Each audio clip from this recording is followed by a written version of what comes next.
এটা হলো করসাল লক্ষণ ফল গাছ। কোন গাছের কোন গুণ আল্লাহ পাক ছাড়া কেউ জানে না, তবে এটা হলো ক্যান্সার রোগের ঔষধ। এই গাছের পাতায় আল্লাহ পাকের ইচ্ছায় ক্যান্সার রোগ সারছে আল্লাহর রহমতে। আল্লাহ মহান ব্যক্তি, আল্লাহ তো সব কিছুই করতে পারে। আল্লাহর রহমতে এটা ক্যান্সারের ওষুধ। এই ক্যান্সারের ওষুধটা এই গাছের পাতার থেকে তৈরি হচ্ছে।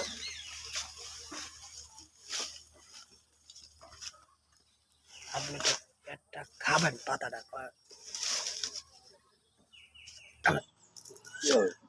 এই ক্যান্সার রোগের ওষুধ এটা ভাইরাল করতে হবে।